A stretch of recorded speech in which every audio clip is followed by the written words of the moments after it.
can say the following. So, say we have binary to M-ary, and say we have a mapping between them. So in other words, m to some power of 2. What's the best case scenario?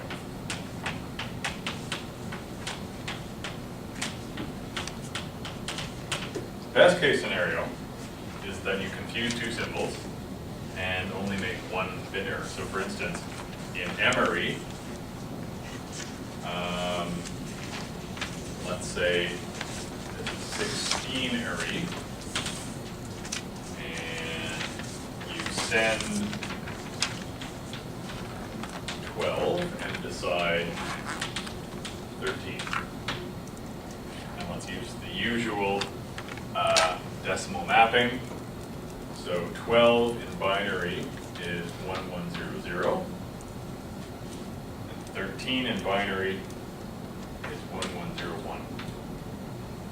So you have one symbol,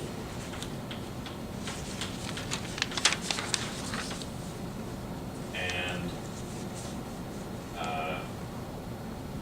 there's an error in one symbol.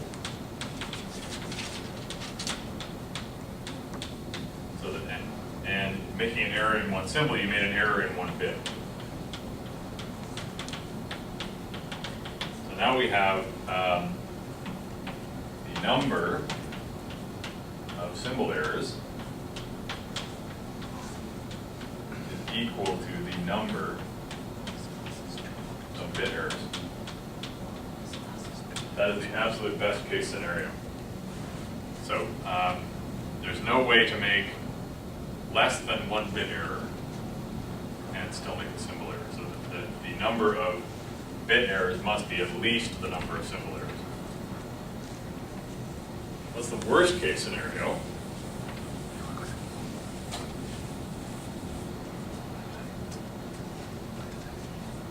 The worst case scenario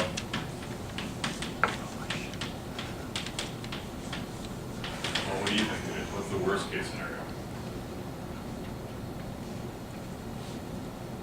Symbol error causes 4 bit error. Symbol error causes all the bits to be an error, that's right.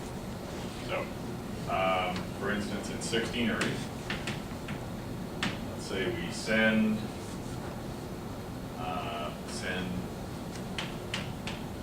8 and decide 7.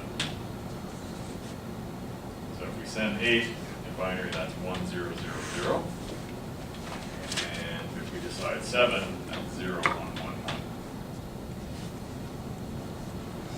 So we have one symbol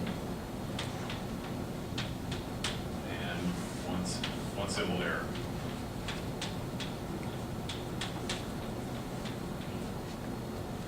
But this made error in 4 bits. So there's no way to get, that's the worst case scenario because there's no way to have more bit for one symbol error to cause more bit errors than that. So in other words, the worst case scenario is that the number of symbol errors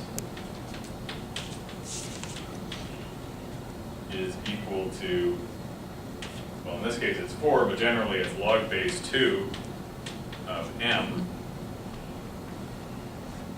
excuse me,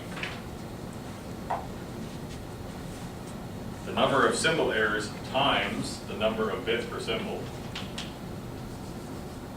log base 2 of m, is equal to the number of bit errors.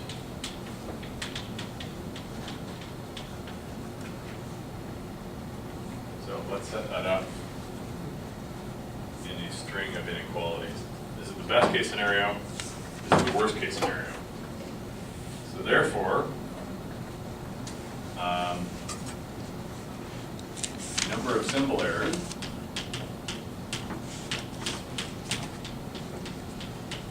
is less than or equal to the number of bit errors,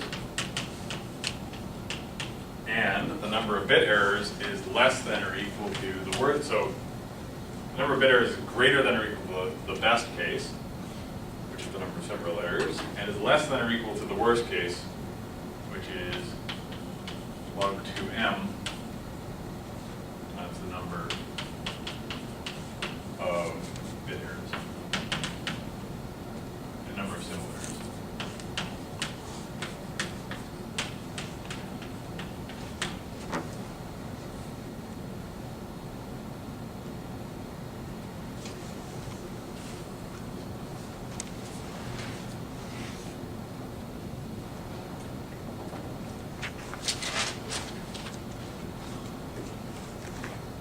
I won't take it any further than that, but it's worth noting that the mapping has a huge impact on how many errors occur. So this is just the naive mapping of strictly decimal numbers to binary digits.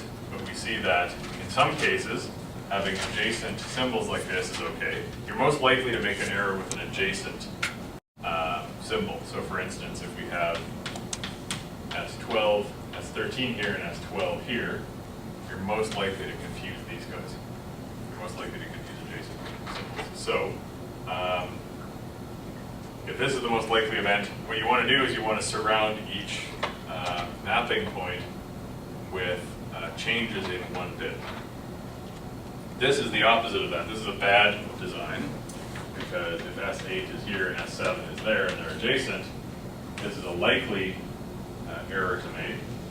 And what you've done is you've surrounded S7 with the maximum number of bit errors you could possibly have. So what you want to do is you want to locate this further away. This is figuring out the right mapping to use is way beyond what we're going to talk about in this course, but it is an active area of research, and bear in mind, there's no closed form way to do this. You'll explore this a bit in lab 4 when I post it, which will be later today.